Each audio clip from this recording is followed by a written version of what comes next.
Hi, Tigers. So this section is going to be an introduction to the diagnosis of kidney disease. We're going to work through and talk about the kidney a little bit and what it does, how it works, a little overview, and launch from there into some very basics in picking up when a kidney is diseased. So without further ado, here we go. All right, here we are. All right, so quick overview for the kidney. At this point, you guys are probably pretty familiar with this stuff and how it works. So our kidney here, and we've got our nice little nephron coming through. With our glomerulus, the Bowman's capsule, our proximal tubule, where we are like, hey, you're not supposed to, or you've leaked through, but we really need you. So pulling things back here. That's the proximal tubule. It's like, wait, get back here. Didn't mean to do that. The loop of Henle, which is where water conservation happens. That nice concentration gradient based on BUN and sodium builds up in here and pulls water in. Our distal tubule and our collecting duct. This is a collecting duct's another major site of water resorption using ADH. And this whole sort of section here, I think of as our last minute grab or excrete of things that the body needs before it tracks out of the kidney and on the way down to the bladder and out of the body. So we are pretty familiar with that. The kidney excretes waste products and conserves important substrates. Other things that it does is it produces hormones. One of the big ones that we use diagnostically is erythropoietin.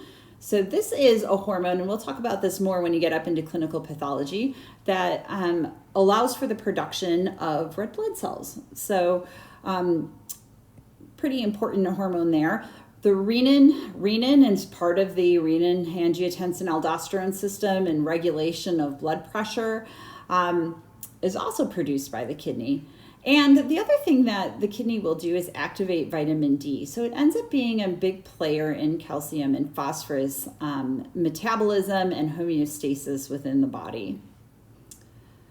We know that we need our kidneys for health, right? Our kidneys are important organs. They do a lot of stuff, right? That's a whole long list of things that we were just talking about. So functional renal tissue is required for health. Here's our healthy, happy kidney. As part of that, and one thing the body has built in is a huge functional reserve capacity for if there is kidney injury or if there is kidney disease. And what ends up happening is if we have a whole bunch, like this is a whole bunch of nephrons down here, okay? We're just going to imagine these are all sitting in the kidney waiting for their blood and their filtrate.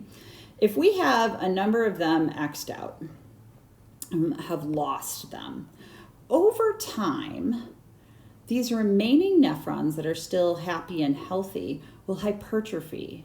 They do it both physically and they do it functionally.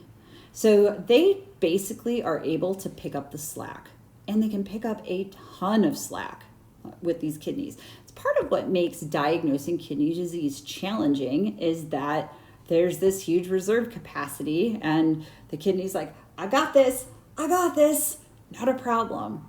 But at some point with kidney disease, the kidney will lose its ability to compensate for renal tubular loss, okay? And when this happens, there's kind of two things that happen. The first thing that we will see is the kidney loses its ability to concentrate urine. So if you think of like the big thing that kidney does is that whole water conservation thing, excreting or conserving water for the body. One of the first things that happens is the kidney's not able to concentrate that urine and pull water back out into the body. So our patients end up peeing a lot more. It makes them thirsty, so they drink. So polyuria, peeing a lot, polydipsia, drinking a lot, PUPD. That's one of the first things when we're looking at clinical signs for the kidney. The second thing that will happen, and this is one that we pick up more also diagnostically, is development of azotemia. So azotemia, this term, is caused by a decrease in glomerular filtration rate. And it's defined by an increase in serum BUN, we also call it urea, and or creatinine. And these should be terms that are familiar to you at this point. So azotemia, an increase in BUN and or, so it can be one or the other or both, creatinine. There are 3 types of things that could cause azotemia. And cause decreases in GFR, basically. Things that happen before the kidney, things like dehydration, kidney disease itself, if we're losing a whole bunch of nephrons and we aren't able to effectively filtrate, or post-renal disease. So these are things that happen after the kidney. Okay, and we're going to get into this in a little more detail in another module or 2 here. Okay, moving forward, let's do a quick review of GFR because this is going to be our launching into the next section. We're going to look at BUN and creatinine and their regulation of their reflection of glomerular filtration rate. So GFR is essentially gives us an idea of the rate of that fluid moves from the plasma, so from in the plasma here, into the glomerular filtrate down here. And there are 2 big categories that affect glomerular filtration rate, all right? One being renal plasma flow, so how quickly that plasma is moving through here. And the other being the hydrostatic pressure of the Bowman space. So back in here, how much pressure there is. So if you imagine if there's high pressure, things aren't going to move through as efficiently, whereas if the pressure is like lower, things are going to move into the filtrate a little bit easier. There isn't going to be that resistance there.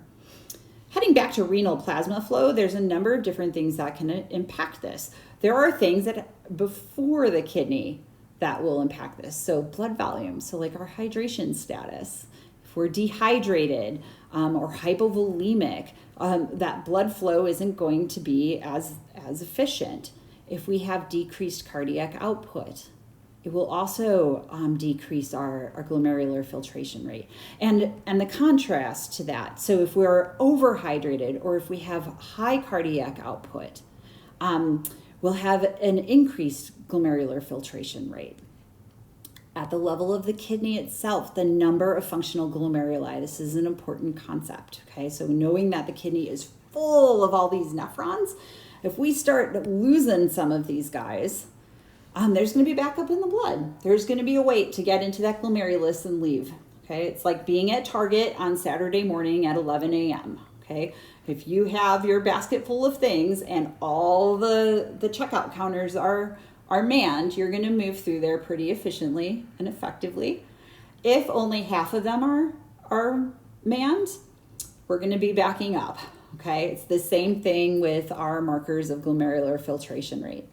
And then also constriction and dilation of the afferent and efferent arterioles. So afferent it's at the heads at the glomerulus, okay, comes in. Efferent exits with the E, okay, leaves it. So depending upon if these are dilated or constricted, it can affect how quickly that plasma is moving through, how much pressure is present, and how much stuff moves through the glomerulus into that filtrate. So quick overview on GFR. Our next section, we're going to look at azotemia, which is BUN and creatinine, which are both markers of glomerular filtration rate. Before we go, I leave you with one sort of final slide, and this is purely elective. I just wanted to throw this in here for fun.